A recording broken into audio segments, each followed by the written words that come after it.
Sun next ആപ്പിലൂടെ നിങ്ങളുടെ ഇഷ്ടപരമ്പരകൾ സംപ്രേക്ഷണ ശേഷം തികച്ചും സൗജന്യമായി കാണൂ.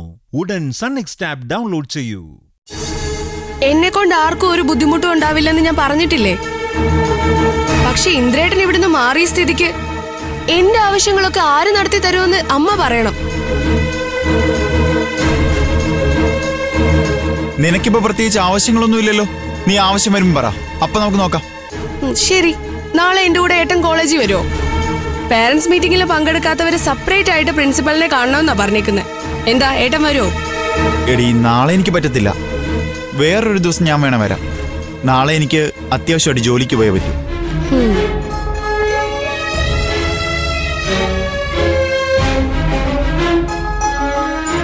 ഇതാ ഞാൻ പറഞ്ഞത്, ഇന്ദ്രേട്ടൻ ഇവിടെ ഉണ്ടെങ്കിൽ എന്റെ എല്ലാ കാര്യങ്ങളും കൃത്യമായി നടക്കും. ഇനി ഏറ്റവും ബുദ്ധിമുട്ടാൻ പോകുന്നത് ഞാനാ. ഈ അമ്മയുടെ ഓരോ അന്ധവിശ്വാസമാ ഇതിനത്രയും കാരണം.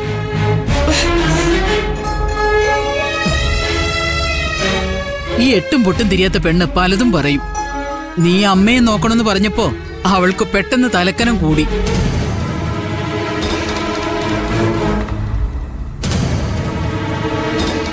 എന്നെ നീ അല്ലാതെ വേറെ ആരും താങ്ങണ്ട ഇന്ദ്ര. നിന്റെ മനസ്സ് എന്റെ കൂടെ ഉണ്ടെങ്കിൽ ഈ കുടുംബം ഞാൻ ഒറ്റയ്ക്ക് നോക്കും. അതെ, സുശീലയ്ക്ക് അതിനുള്ള തന്റെ ഇടവും ആരോഗ്യമൊക്കെ ഇപ്പോഴും ഉണ്ട്.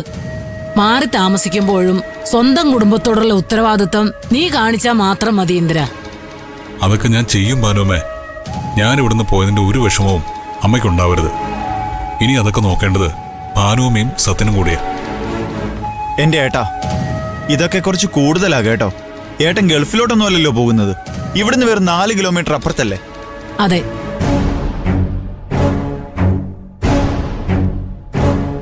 ചില കൊച്ചു കുട്ടികൾ ആദ്യമായി സ്കൂളിൽ പോയാ അമ്മയോടും കൂടെ ഇരിക്കാൻ പറയും. കുറച്ചു കഴിഞ്ഞ് അമ്മ അവന്റെ കണ്ണും വെട്ടിച്ചിങ്ങ് പോന്ന കൊച്ചും കരഞ്ഞു വീട്ടിലേക്ക് വരും.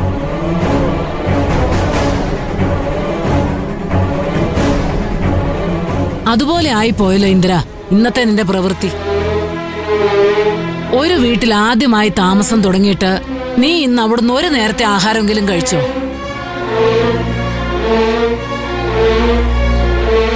നേരെ സന്ധ്യയായിട്ടും നീ ഇപ്പോഴും ഇവിടെ നിൽക്കുക. ഇതൊക്കെ ശരിയാണോ സുശീലേ? ഞാൻ ഇവനോട് അപ്പോഴേ പൊയ്ക്കോളാൻ പറഞ്ഞതാ ഭാനുമേ. ഇവനോട് പറയാനല്ലാതെ എന്റെ മോനെ ഇറക്കിവിടാൻ എനിക്ക് പറ്റുമോ ഭാനുമേ?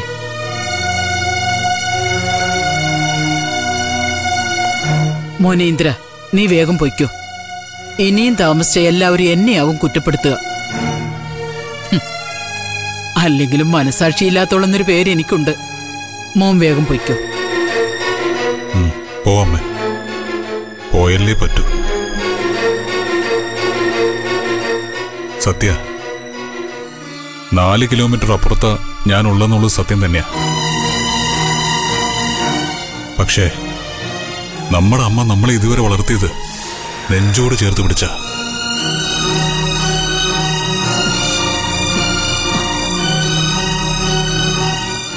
അമ്മയുടെ നെഞ്ചിന്റെ ചൂട് ഏറ്റവും കൂടുതൽ അറിഞ്ഞുകൊണ്ടാവും അമ്മയ്ക്ക് ആശ്വാസമായി കൂടെ നിൽക്കേണ്ട സമയത്ത് പിരിഞ്ഞു പോകാൻ എനിക്കൊരു മടി.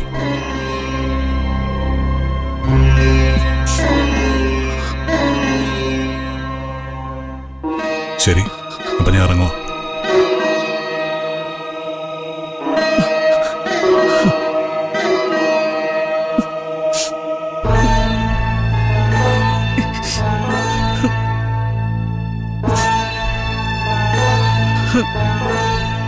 അമ്മേ, ശരി, പോയിട്ട് വാ.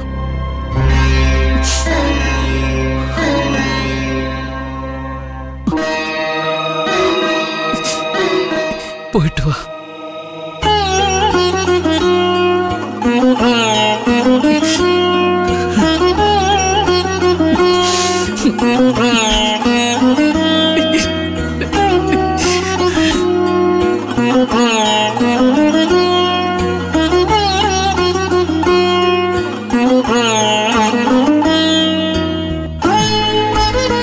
മോനെ സത്യ, നമ്മൾ ചെയ്തത് പാവമായി പോയോടാ. പാവോ? അതെ, ജോത്സ്യനെ കൊണ്ടില്ലാത്ത രാശിദോഷം പറയിപ്പിച്ച് അമ്മയും മോനെ 2 വീടുകളിലേക്ക് പിരിപ്പിച്ചത് നമ്മളല്ലേ? ഇന്ദ്രന്റെ സുശീലയുടെ സങ്കടം കാണുമ്പോ എനിക്ക് സഹിക്കുന്നില്ല മോനെ. ഇങ്ങനെ ഒരു അമ്മയും മകനെ ഞാൻ ഇതുവരെ കണ്ടിട്ടില്ല. ശരിയാ ഭാനുമ്മ, ഈ മാറ്റം അമ്മയും ഏട്ടനെയും ഇത്രമാത്രം സങ്കടപ്പെടുത്തുമെന്ന് ഞാനും വിചാരിച്ചില്ല. ഇനിയിപ്പോ എന്ത് ചെയ്യും സത്യ? ചെയ്യാനൊന്നുമില്ല. അമ്മയുടെയും മകന്റെയും സങ്കട സീൻ കഴിഞ്ഞില്ലേ, ഇനി ഇതുമായിട്ട് അവരങ്ങ് പൊരുത്തപ്പെട്ടോളും. നമ്മൾ എന്തിനാ ഇത് ചെയ്തത്? ഇന്ദ്രേട്ടനും അനുവേട്ടത്തെയും സന്തോഷമായിട്ട് ജീവിക്കാൻ വേണ്ടിയല്ലേ?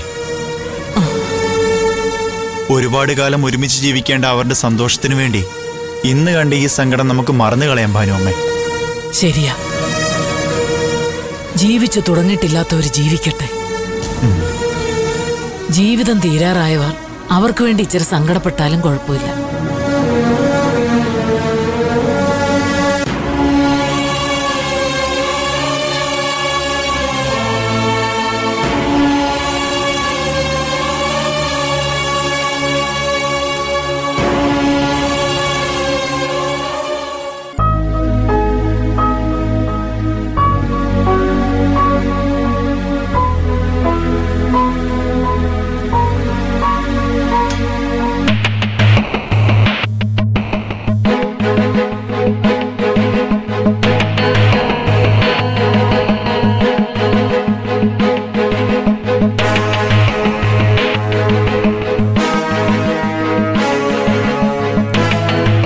അമ്മാവൻ എന്നെ കാണാൻ ഓഫീസിൽ വന്നു ജയൻ പറഞ്ഞല്ലോ.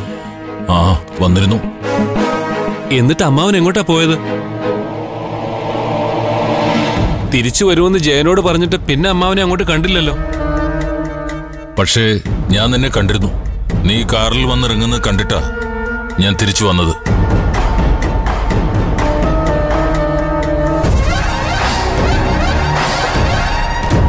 അപ്പോ അമ്മാവൻ എന്നെ ചുമ്മാ കാണാൻ വേണ്ടി മാത്രം വന്നതാണോ? ജയൻ പറഞ്ഞതേ അമ്മാവൻ എന്തൊക്കെ അറിയാൻ വേണ്ടി വന്നതാണെന്നാണല്ലോ. ആ, അറിയേണ്ട കാര്യങ്ങൾ ചോദിക്കാതെ തന്നെ അറിയാൻ കഴിഞ്ഞെങ്കിൽ പിന്നെ ഞാൻ അവിടെ നിൽക്കേണ്ട കാര്യമില്ലല്ലോ.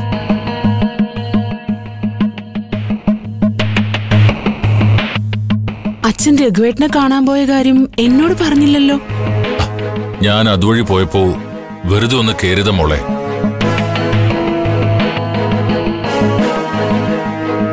നീ ചോദിക്കുമ്പോ എനിക്കത് ഓർമ്മയുണ്ടായിരുന്നില്ല. അമ്മാവൻ എന്റെ ഫൈനാൻസ് കമ്പനി എങ്ങനെ നടക്കുന്നു എന്നറിയാൻ അതുവഴി വന്നാണെന്ന് എനിക്ക് മനസ്സിലായി. നിരീക്ഷണം നടത്തിയിട്ട് അമ്മാവൻ എന്തു തോന്നി? അമ്മാവന്റെ പരീക്ഷയിൽ രഘു ജയിക്കുവോ അതോ തോക്കുവോ? പരീക്ഷ മുഴുവൻ കഴിഞ്ഞിട്ടല്ലേ മാർക്കിടൽ. ജയിക്കണം എന്ന ചിന്തയോടെ മുമ്പോട്ട് പോയാൽ ജയിക്കും. ഒരു ചിന്തയും ഇല്ലാതെ നടക്കുന്നവൻ തോൽക്കും.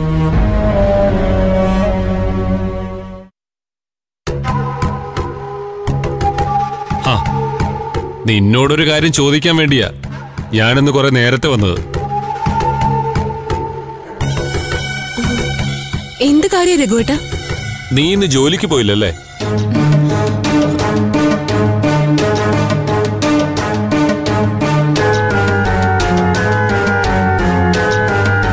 നിങ്ങളെയും കൊണ്ട് അനുവിന്റെ വീട്ടിൽ പോയ എന്റെ വണ്ടി 10 മണിക്കുള്ളിൽ തിരിച്ചെത്തി.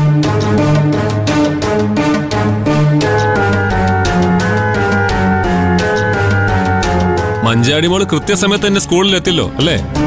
ഞാൻ 9 മണിക്ക് തന്നെ എത്തി. നീ പക്ഷേ ക്ലിനിക്കിൽ പോയില്ല. ഡ്രൈവർ കൊണ്ടുവിടാന്ന് പറഞ്ഞിട്ടും നീ ചർച്ച് റോഡിൽ ഇറങ്ങി.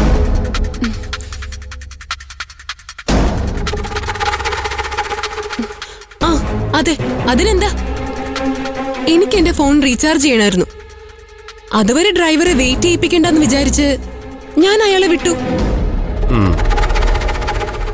എന്നിട്ട് അവിടുന്ന് ക്ലിനിക്കിലോട്ട് നടന്നു പോയി.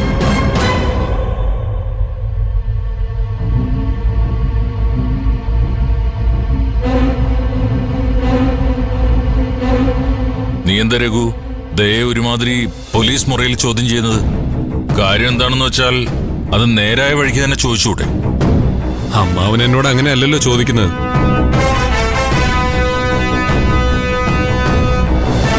അമ്മാവൻ എന്നെ നിരീക്ഷിക്കാമെങ്കിൽ എനിക്ക് ഇവളെ നിരീക്ഷിക്കാം.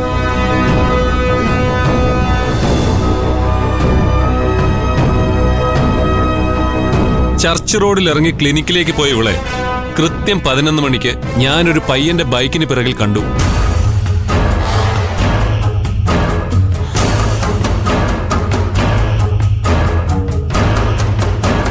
ട്രാഫിക് ബ്ലോക്ക് ആയതുകൊണ്ട് എനിക്ക് ഫോളോ ചെയ്യാൻ പറ്റിയില്ല.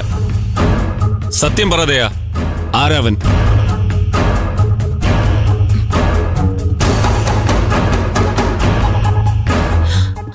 ഇതറിയാനാണോ രഘുവേട്ടൻ ഇത്രയും നേരം എല്ലാവരും ഇങ്ങനെ മുൾമുനയിൽ നിർത്തിയത്? അച്ഛ, ഞാൻ വന്നപ്പോ പറഞ്ഞില്ലേ ക്ലിനിക്കിൽ ഇന്ന് ഡോക്ടർ ഇല്ലായിരുന്നു എന്ന്. ക്ലിനിക്കിൽ നിന്ന് ചില റിപ്പോർട്ടുകൾ എടുത്ത് എന്നോടും അവിടുത്തെ വേറൊരു സ്റ്റാഫിനോടും ഡോക്ടർ അവരുടെ ഫ്ലാറ്റിലോട്ട് ചെല്ലാൻ പറഞ്ഞു.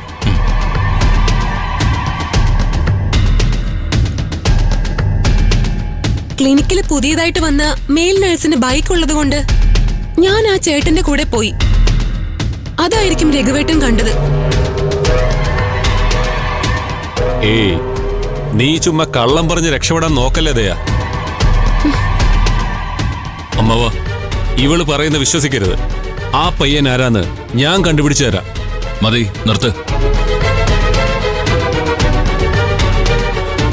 എന്റെ കുട്ടികളെ എനിക്കറിയാം. ഇവരാരും എനിക്കും ഈ കുടുംബത്തിനും മാനക്കേടുണ്ടാവുന്ന ഒന്നും ചെയ്യില്ല. അത് നീയേ ചെയ്യൂ, നീ മാത്രം. അമ്മവ, വേണ്ട. നിന്റെ ഈ സംശയവും ചോദ്യം ചെയ്യലും ഇവിടെ നിർത്തിക്കൂ. എന്റെ മക്കളുടെ കാര്യം നോക്കാൻ എനിക്കറിയാം.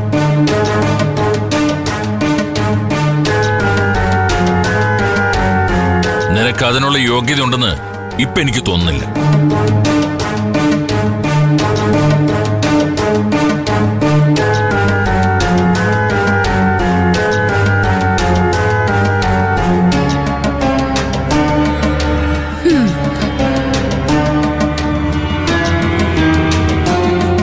രഘുവേട്ടാ,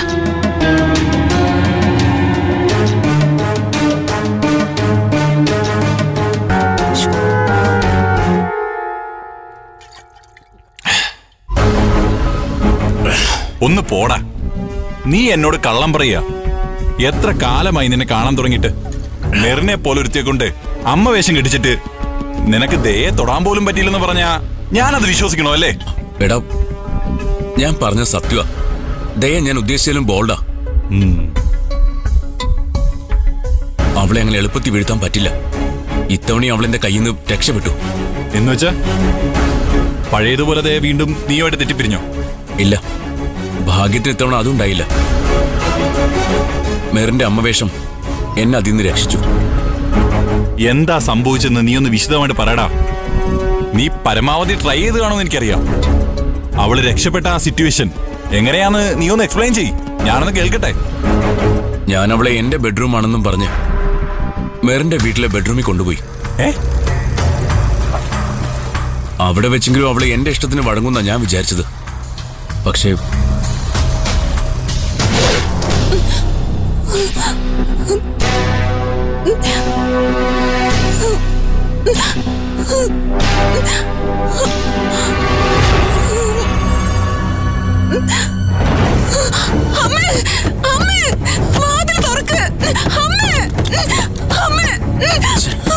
ഇവളെ കൊണ്ടൊരു രക്ഷയില്ലല്ലോ.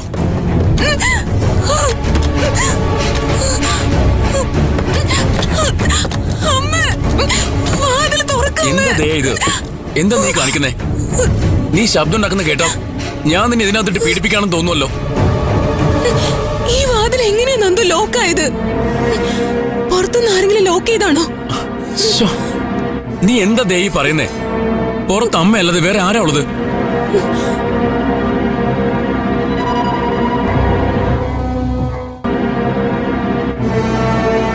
ഈ ഡോറിന്റെ ലോക്ക് കംപ്ലൈന്റാ. ചില സമയത്ത് വാതില് വെറുതെ അടച്ചാലും ലോക്കായി പോവും. ഇനിയിപ്പോ എങ്ങനെ തുറക്കും നന്ദു? ചാവിട്ട് തുറക്കാൻ പറ്റും. നീ ഇങ്ങോട്ട് മാറ്, ഞാൻ അമ്മയെ വിളിക്കാം. അമ്മേ. എടാ നന്ദു, എന്താ ഇവിടെ ഒരു ശബ്ദം കേട്ടത്? ദയമോളെ നിലവിളിക്കുന്ന പോലെ തോന്നിയല്ലോ. എന്താ അവക്ക് പറ്റിയേ?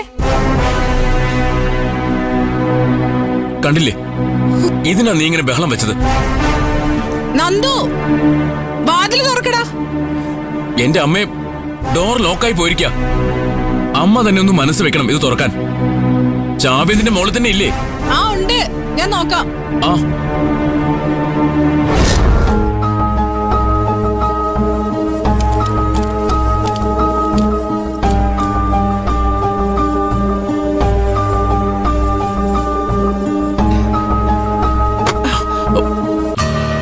എന്താ മോളെ, നീ എന്തിനാ നിലവിളിച്ചത്?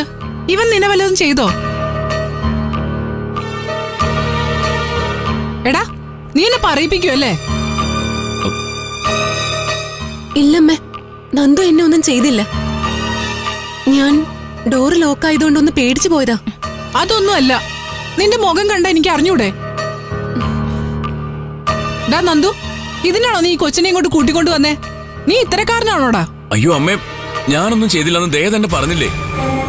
ഇവള് പിന്നെ എന്റെ മുന്നിൽ വെച്ച് നിന്നെ കുറ്റപ്പെടുത്തി പറയോടാ? ഇല്ലമ്മേ, സത്യമായിട്ട് ഒന്നും ഉണ്ടായിട്ടില്ല. എന്റെ ടെൻഷൻ കൊണ്ട് ഞാൻ നിലവിളിച്ചതാ. മോള് ടെൻഷൻ ആവണ്ട, അമ്മ ഇവിടെ ഇല്ലേ? ഡാ, നീ ഒന്ന് പുറത്തു പോയേ, ഞാൻ മോളെ ഒന്ന് ആശ്വസിപ്പിക്കട്ടെ.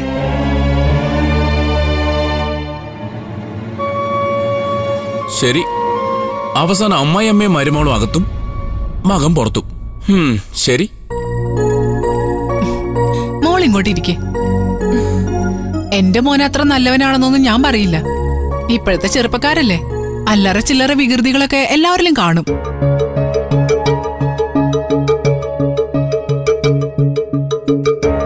മോക്കതൊന്നും ഇഷ്ടമല്ലെങ്കിൽ എത്രയും വേഗം നിങ്ങളുടെ കല്യാണം നടത്തുന്നതാ നല്ലത്. അയ്യോ അമ്മേ, അതൊക്കെ ഞാൻ നന്ദുവിനോട് പറഞ്ഞിരുന്നു. എന്റെ ഒരു ചേച്ചിയുടെ കല്യാണം കഴിയാനുണ്ട്. അതുവരെ എന്റെ കല്യാണം എന്റെ വീട്ടുകാർ നടത്തുമെന്ന് തോന്നുന്നില്ല. അവര് നടത്തി തന്നില്ലെങ്കിൽ ഞങ്ങൾ നടത്തി തരാം. നിങ്ങൾ എന്തായാലും ഒരുമിക്കാൻ തീരുമാനിച്ചവരല്ലേ? ഇല്ലമ്മേ, എനിക്കെന്റെ വീട്ടുകാരെ ധിക്കരിക്കാനൊന്നും പറ്റില്ല. എന്റെ ചേച്ചിയുടെ കല്യാണം കഴിയുന്നതുവരെ നന്ദും അമ്മയും ഒക്കെ ദയവ് ഇത് കാത്തിരിക്കണം. എനിക്ക് വിരോധമൊന്നുമില്ല. പക്ഷേ ഇപ്പോഴേ വേലി ചാടാൻ നോക്കുന്ന നന്ദുവിന്റെ മനസ്സ് വേറെ വല്ല വഴിക്കും പോവോന്നാ.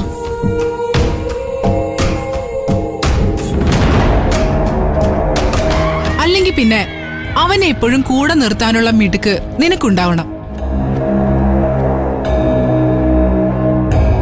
അതല്ലാതെ അവനടുത്ത് വരുമ്പോ നീ ഇങ്ങനെ നിലവിളിക്കാൻ തുടങ്ങിയ എനിക്കറിയില്ല.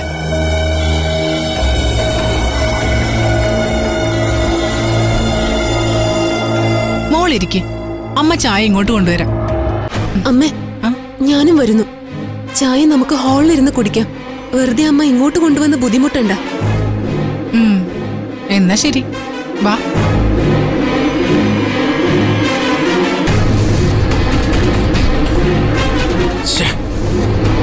മെറിന് ഇടപെട്ടിട്ടും അവള് വരാലിനെ പോലെ വഴുതി കളഞ്ഞല്ലോ. ഇനി എന്ത് ചെയ്യും?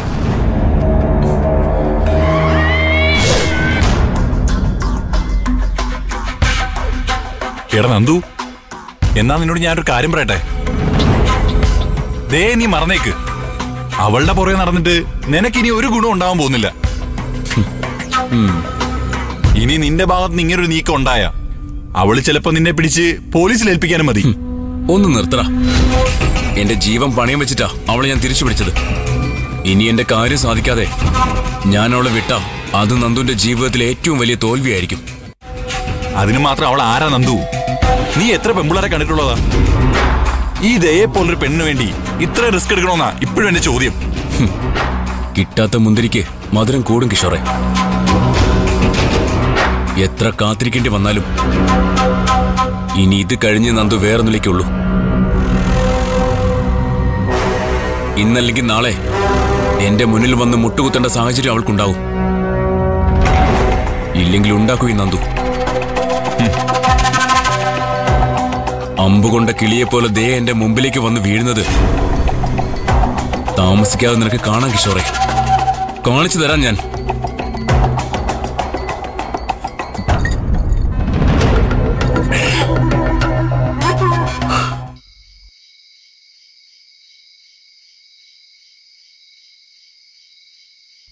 സമയത്തിനായിട്ടും ഇന്ദ്രേട്ടനെ കാണുന്നില്ലല്ലോ ചേച്ചി. ഇവിടെ വന്ന ദിവസം തന്നെ ഇന്ദ്രേട്ടൻ ലേറ്റ് ആണല്ലോ. ആദ്യമായി വീട്ടിൽ താമസിച്ച ദിവസം ഭക്ഷണവും കഴിച്ചില്ല. ചേച്ചിക്ക് ഇതിൽ ഒരു വിഷമവും തോന്നുന്നില്ലേ? ഇന്ദ്രേട്ടനും അമ്മയ്ക്കും തമ്മിൽ പിരിയേണ്ടി വന്നതിൽ നല്ല വിഷമമുണ്ട് ചീരു. ചിലപ്പോ ഇന്ന് ഇന്ദ്രേട്ടൻ അവിടെ അമ്മയോടൊപ്പം തന്നെ ഉറങ്ങാനും മതി. എനിക്ക് കൂട്ടായി നീ ഇവിടെ ഉണ്ടെന്ന് ഇന്ദ്രേട്ടൻ അറിയാലോ. എന്നുവച്ച് ആ വീട്ടിൽ നിന്ന് താമസം ഇങ്ങോട്ടേക്ക് മാറ്റിയാ പിന്നെന്തിനാ ഇന്ദ്രേട്ടൻ അവിടെ താമസിക്കുന്നേ? ചേച്ചി ഇപ്പൊ തന്നെ ഇന്ദ്രേട്ടനെ വിളിച്ചിട്ട് ഇങ്ങോട്ട് വരാൻ പറ. നീ ധൃതി വെക്കാതെ ചീരു. ഇന്നത്തെ ഒരു ദിവസം ഇന്ദ്രേട്ടനെ ഞാൻ വിട്ടുകൊടുത്തിരിക്കാം. അമ്മയും മകനും കൂടി ഇന്നൊരു തീരുമാനം എടുക്കട്ടെ. അല്ലെങ്കിൽ എപ്പോഴും ഞാൻ ഇതുപോലെ ഇന്ദ്രേട്ടന് വേണ്ടി കാത്തിരിക്കേണ്ടി വരും.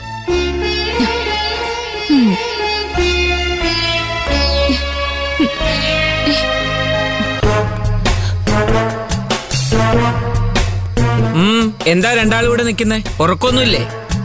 ഇന്ദ്രേട്ടൻ ഇതുവരെ വന്നില്ല മാഡം. ഞങ്ങള് വെയിറ്റ് ചെയ്യാം. ആഹാ, അയാൾക്ക് എന്താ ജോലി? സ്വന്തം ബിസിനസ് തന്നെയല്ലേ? അതെ, ഷോപ്പ് അടയ്ക്കാൻ ചിലപ്പോ ലേറ്റ് ആവും. ട്രാൻസ്പോർട്ട് കമ്പനിയിലും വണ്ടികൾ തിരിച്ചെത്താനുണ്ടെങ്കിൽ അദ്ദേഹത്തിന് അവിടെ വെയിറ്റ് ചെയ്യേണ്ടി വരും. ചുരുക്കി പറഞ്ഞ ഇന്ദ്രൻ വരുന്നതിനും പോകുന്നതിനും പ്രത്യേകിച്ചൊരു സമയനിഷ്ഠയില്ല എന്നർത്ഥം.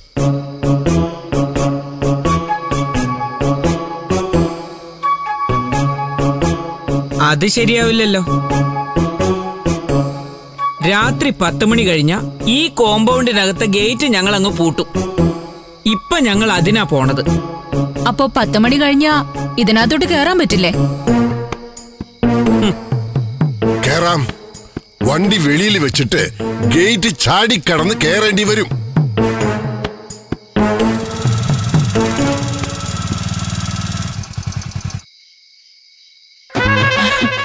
ഇന്ദ്രേട്ടൻ വന്നു. ഇത് നല്ല കുറെ ഫാമിലി താമസിക്കുന്ന സ്ഥലം. ഇവിടെ അസമയത്ത് കയറി വരുന്നത് സമ്മതിക്കാൻ പറ്റില്ല. അച്ചടക്കമുള്ളവർക്ക് മാത്രമേ ഞങ്ങളുടെ വീട്ടിൽ താമസിക്കാൻ പറ്റൂ. എന്താ കാണും സാറേ, രാത്രി തോക്കൊക്കെ ആയിട്ട് രണ്ടുപേരും കൂടെ വേട്ടക്കിറങ്ങിയതാണോ? ചുപ്പരേഹോ, നിങ്ങൾ വളരെ മാന്യനാണെന്നാണല്ലോ ബ്രോക്കർ വിജയം പറഞ്ഞത്.